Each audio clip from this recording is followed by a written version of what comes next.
अस्सलामुअलैकुम वरहमतुल्लाहि वबरकातुह। सेलेक्ट परीक्षा स्टडी पर आपका स्वागत है, इस्तकबाल है। आपसे गुजारिश है कि अगर आप नए हैं तो इस चैनल को ज़रूर सब्सक्राइब कर दें। आज जीन प्याजे का थ्योरी लेकर आप लोगों के सामने हाजिर हुआ हूं, जहां से 3 से 4 नंबर पूछा जाता है। इसलिए आप लोगों को इस टॉपिक को बहुत महत्वपूर्ण से पढ़ना है ताकि आपका 3 से 4 नंबर क्लियर हो जाए। 3 से 4 नंबर पूछा ही जाता है, यानी जहाँ से क्वेश्चन बनता है वहीं से उठाया गया है, वहीं से लिया गया है। जो मेन है उसी को लिया गया है ताकि आपका क्वेश्चन न छूट पाए। इसके आखिर में आपको क्वेश्चन भी करा दिया जाएगा, किस तरीका का क्वेश्चन आता है, आपका एकदम कन्फ्यूज़न क्लियर हो जाएगा। तो देखते हैं सबसे पहले, यानी जीन प्याजे का संज्ञानात्मक विकास का सिद्धांत। जीन प्याजे का संज्ञानात्मक विकास का सिद्धांत किसने दिया था? जीन प्याजे ने दिया था। ये आपका क्वेश्चन क्लियर हुआ। उसके बाद ये क्वेश्चन पूछा जाएगा, ज्ञानात्मक विकास का सिद्धांत किसने दिया था? जीन प्याजे ने दिया था। उसके बाद ये भी पूछा जाएगा कि जीन प्याजे कहाँ का निवासी है, तो आपको बता देना पड़ेगा कि स्विट्जरलैंड का निवासी है। ये सब आपको पूछा जाता है, जहाँ से पूछा जाता है वहीं से आपको बता दिया जाता है। उसके बाद आपको एक वर्ड आएगा अनुकूलन, और स्कीमा और स्कीमा। ये सब क्वेश्चन आपको सताने की कोशिश करता है। तो आप देखेंगे, यानी अनुकूलन में 2 पार्ट आता है। एक आता है आत्मसातकरण और दूसरा आता है समायोजन। अब आत्मसातकरण और समायोजन में थोड़ा सा फर्क है, उस फर्क को हम देखते हैं।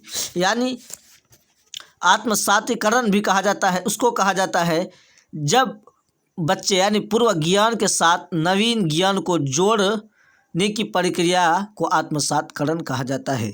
यानी पूर्व ज्ञान को जोड़ते हुए नए ज्ञान को सीखता है, उसी को आत्मसातकरण कहा जाता है।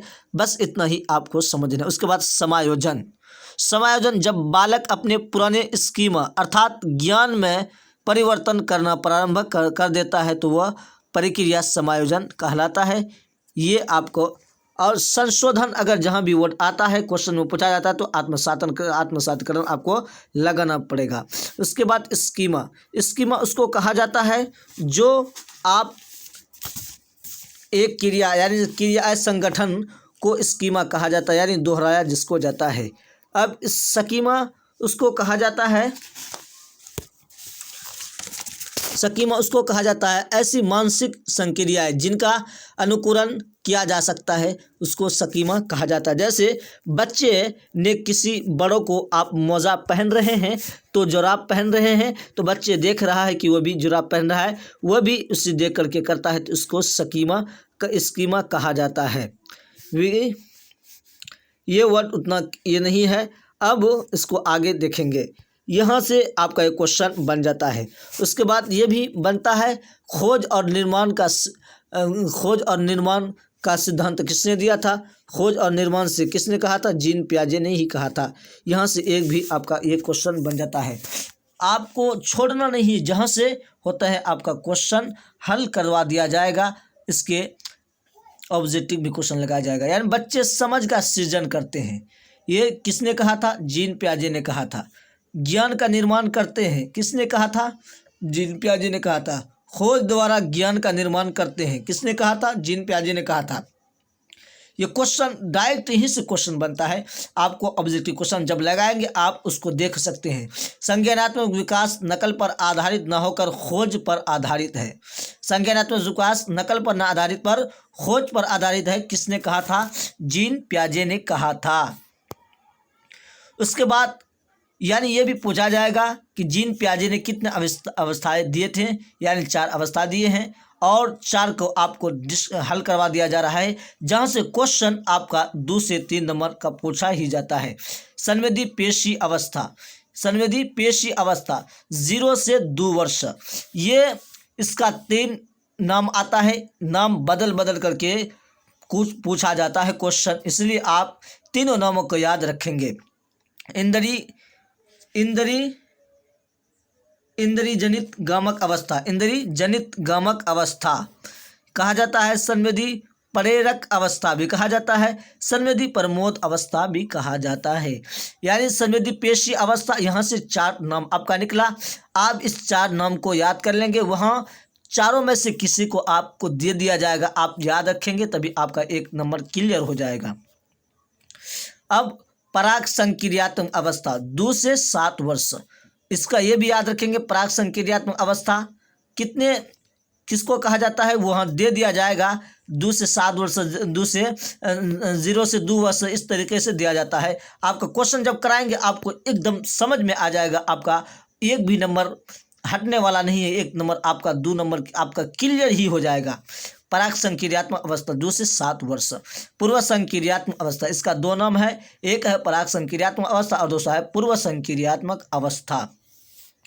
अब तीसरा स्टेज जो दिया है ठोस संक्रियात्मक अवस्था, 7 से 11 वर्ष भी आता है या 12 वर्ष, जहाँ भी जिस तरीके का पूछा जाएगा वहाँ आप हल कर लेंगे, समझ लेंगे। ठोस संक्रियात्मक अवस्था, इसको 2 नाम रखा गया है। मूर्त संक्रियात्मक अवस्था, मूर्त चिंतन की अवस्था, यहाँ से क्वेश्चन पूछा ही जाता है, इसलिए आपको ध्यान से नाम याद रखना है। मूर्त संक्रियात्मक अवस्था, मूर्त चिंतन की अवस्था किसको कहा जाता है, 7 से 12 वर्ष, इस तरीके का क्वेश्चन आपका पूछा जाएगा। औपचारिक संक्रियात्मक अवस्था 12 से ऊपर यानी 15 वर्ष, 12 से आगे भी कहा जाएगा, 12 से ऊपर भी कहा जाता है, 12 से आगे भी कहा जाता है। यहाँ से आपका ये क्वेश्चन बन गया। अब यहाँ से ये देखेंगे कि इसका जो टैग वर्ड है पहला, इसका क्या क्या क्वेश्चन जहाँ से बनता है, आपका वो टैग वर्ड आपको दिखाते हैं ताकि आपका नंबर और क्वेश्चन आपका एकदम हल हो जाएगा। यानी 0 से अवस्था यानी संवेदी प्रेरक अवस्था, यानी इंद्रिय जनित गामक अवस्था जिसको कहा जाता है, संवेदी पेशिक अवस्था जिसको कहा जाता है, वो कौन सा है, आँख, नाक, कान, तबचा, ये आ जाएगा। उसके बाद वो क्वेश्चन में दे दिया जाएगा, आपको एकदम राइट मार के आना है। तबचा पकड़ना, खेलना, लिखना, अनुकरण, स्मृति, मानसिक चित्रण, चूसना, वस्तु स्थायित्व, इंद्रियों, संवेदना और दोबारा, ये सब वर्ड जहां आपको देखने को मिलेगा पहले, यानी 0 से 2 वर्ष आपका मारना है, आप मार करके आएंगे।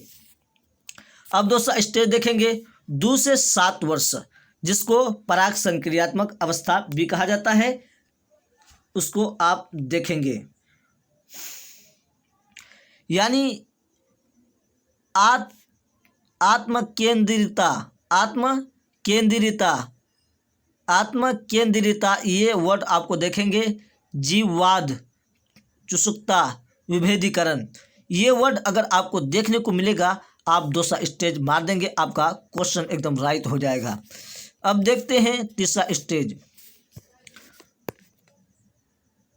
जहां से तीसरा स्टेज क्या है, 7 से 11 वर्ष या 12 वर्ष जो भी कहा जाए, 7 से 11 वर्ष। मूर्त चिंतन की अवस्था, तार्किक चिंतन, पलटावे गुण यहाँ पे आ जाता है, ये क्वेश्चन आपको देखने को मिलेगा। और उसके बाद 12 से 15 या 11 से 15 ये भी आपका पूछा जाता है।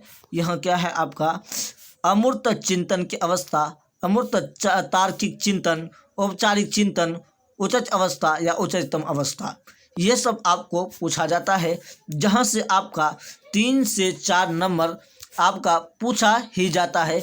जहाँ क्वेश्चन कैसे बनता है आपको देख लेते हैं कि क्वेश्चन किस तरीके से बनता है। ये क्वेश्चन पूछा जाएगा, पियाजे के अनुसार विकास की पहली अवस्था जन्म से लगभग 2 वर्ष आयु के दौरान बच्चा सबसे बेहतर सीखता है। कैसे सीखता है, इंद्रियों के प्रयोग करके सीखता है या किस तरीके से सीखता है, इस तरीके का क्वेश्चन आपसे पूछा जाएगा, कल आपको हल करवा दिया जाएगा। इसीलिए वीडियो लंबा हो रहा है, वीडियो को यहीं तक ख़त्म करते हैं। आगे पार्ट देखने के लिए आप चैनल को ज़रूर सब्सक्राइब कर दें। आगे आपका क्या कहते ऑब्जेक्टिव क्वेश्चन लेकर के उपस्थित होऊंगा, इसलिए आपसे गुजारिश यही है कि चैनल को ज़रूर सब्सक्राइब कर दें। अस्सलामु अलैकुम।